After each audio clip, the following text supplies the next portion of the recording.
베드로전서 1장 22절부터 25절까지입니다.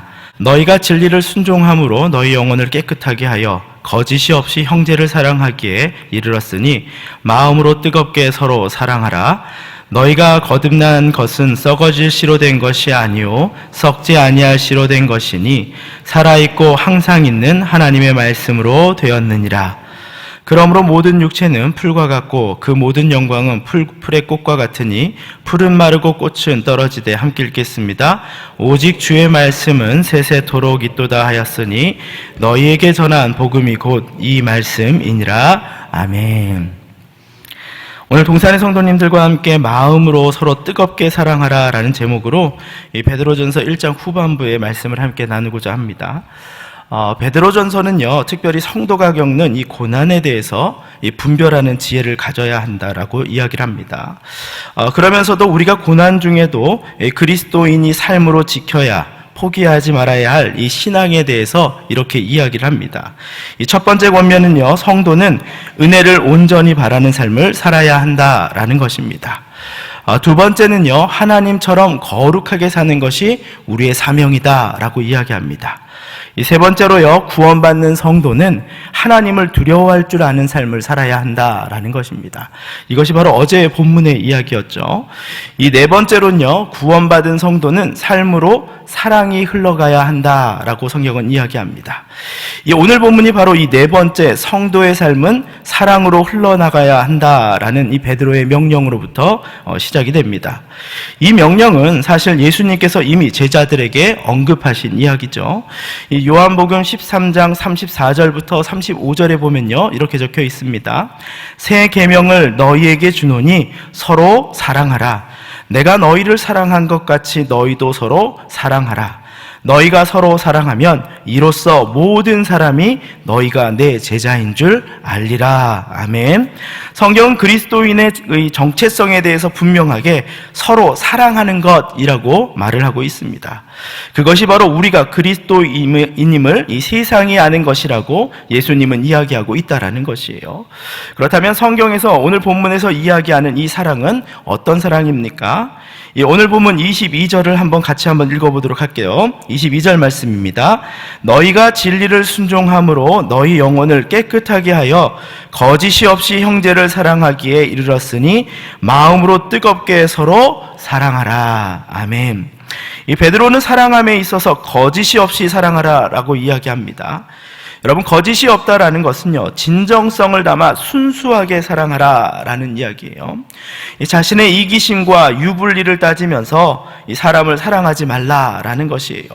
나에게 맞는, 나에게 잘하는 사람에게 사랑을 베푸는 것이 아니라 예수님께서 자신을 모른다 부인할 베드로를 사랑하시고 또 자신을 팔아넘길 가룟 유다의 발을 씻기시며 사랑하셨던 것처럼 이 예수님의 사랑은요, 한 영혼을 사랑하는 이 인지상정, 근본적인 그 사람을 사랑하는 그 마음으로부터 출발한다라는 것이에요. 우리가 생각하는 것처럼 사랑을 내가 누군가에게 주고 나서 상처받지 않으려고 내가 사랑을 베풀었을 때 그 사랑을 돌려줄 만한 사람에게만 사랑을 베푸는 것이 아니라 이 사랑은 뭐예요? 내가 사랑을 전할 때 상처를 받을지라도 그럼에도 불구하고 그를 순수하고 또 진실하게 사랑하는 그 마음을 우리에게 요구하고 있다는 것입니다. 이 또한 본문은 진정한 사랑이 어디에서부터 출발하는지를 분명하게 보여줍니다.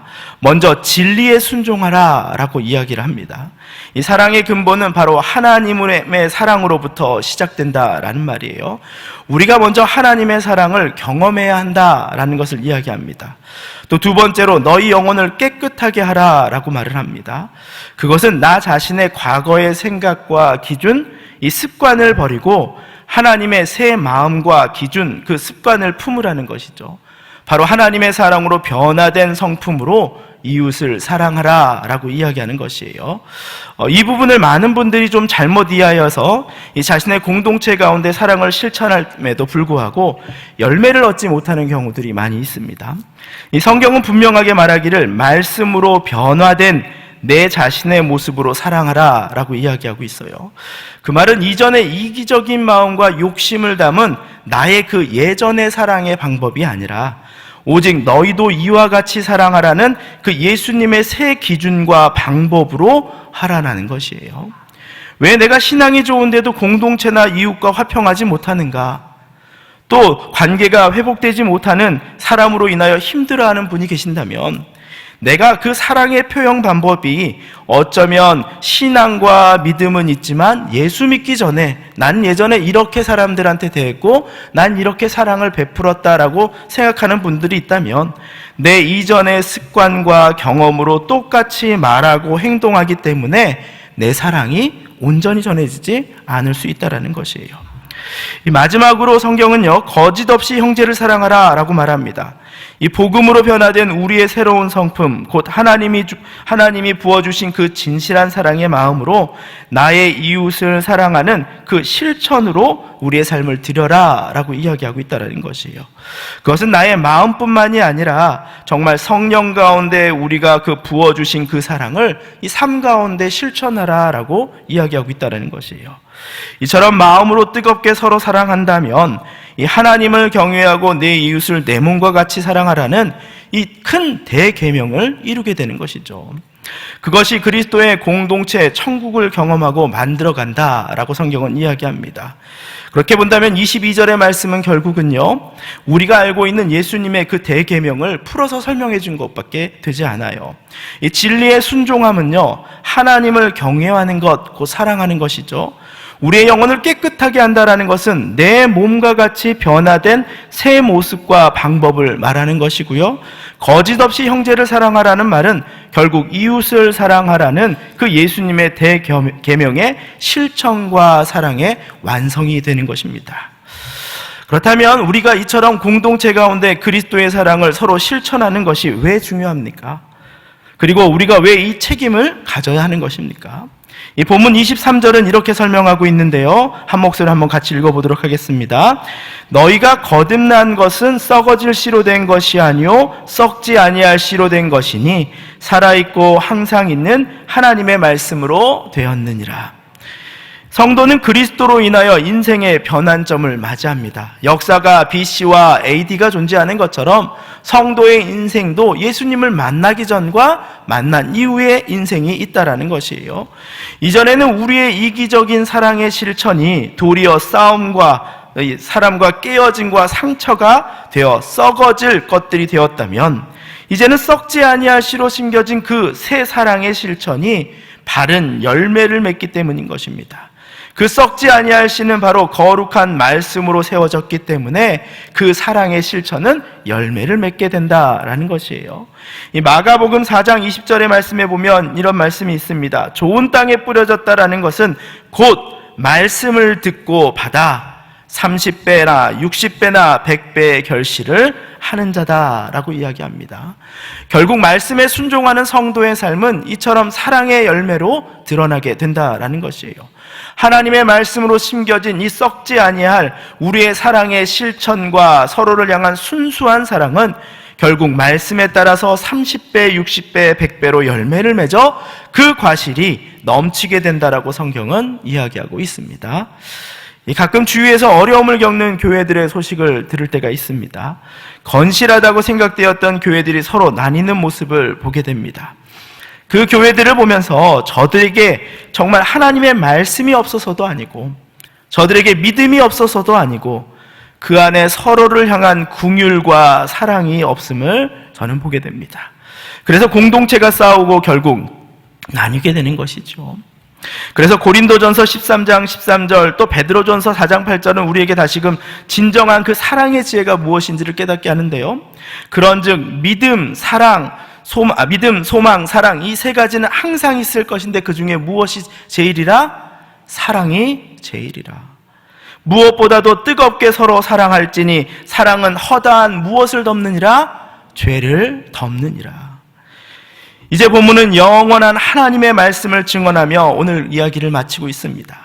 세상의 모든 것은 변하고 없어지고 새로워질 수 있으나 오직 주의 말씀은 변하지 않으며 그렇게 썩어지지 아니할 씨로 심겨진 우리가 이 땅에서 오직 지키고 함께 노력하며 세워야 할 것은 바로 성도 간의 사랑이다라는 것입니다. 그래서 성경은 우리에게 더 주의하여 이 사랑하는 주님의 말씀을 지키라 라고 이야기하고 있는 것이에요. 그리고 성경 가운데 사랑이 없으면 이러한 일들이 벌어진다라고 우리에게 경고로서 알려주고 있는데요. 고전 13장 1절부터 3절에 보면 이렇게 이야기하죠. 내가 사람의 방언과 천사의 말을 할지라도 사랑이 없으면 소리나는 구리와 울리는 꽹과리가 되고, 내가 예언하는 능력이 있어 모든 비밀과 모든 지식을 알고 또 산을 옮길 만한 모든 믿음이 있을지라도 사랑이 없으면 아무것도 아니며, 내게 있는 모든 것을 구제하고 또 내 몸을 불사르게 내줄지라도 사랑이 없으면 내게 아무 유익이 없느니라. 아멘. 여러분, 교회는 하나의 공동체입니다. 그리고 하나님의 공동체입니다. 그리고 우리는 예수님의 닮은 사람으로 그 공동체를 공동체답게 만들어가는 책임을 우리가 가지고 있습니다. 사람이 고난에 빠지면 제일 먼저 나오는 감정이 이기주의적인 마음입니다. 내가 먼저 좀 살고 싶어요. 나를 먼저 생각하는 마음이 고난 가운데 나온다라는 것이에요. 베드로는 고난의 문제로 나누어지고 서로에게 상처가 만들어지는 이 소아시아와 로마의 교회를 보면서 그 사랑의 마음을 회복하기를 바랬습니다. 그것이 바로 고난을 이기는 법이고 고난 가운데 하나님을 바라볼 수 있는 것이기 때문입니다. 요한일서 4장 12절에 보면 이런 말씀이 있습니다. 어느 때나 하나님을 본 사람이 없으되 만일 우리가 서로 사랑하면 하나님이 우리 안에 거하게 하시고 그의 사랑이 우리 안에 온전히 이루어지느니라. 서로 사랑하면 하나님이 우리 안에 거하시고 그의 사랑이 우리 안에 온전히 이루어지느니라. 아멘. 우리가 서로 사랑하면 그 안에 하나님이 거하시고 우리는 그 하나님을 고난 중에도 보게 된다라는 것입니다. 이 설교를 준비하면서 우연찮게 제가 학교 예배당 건물 1층에 있는 머릿돌을 보게 되었어요. 머릿돌이 여러분 뭔지 아십니까? 그 건물의 이름표와 또 그 건물이 어떻게 사용되기를 바라는지를 적은 것이에요.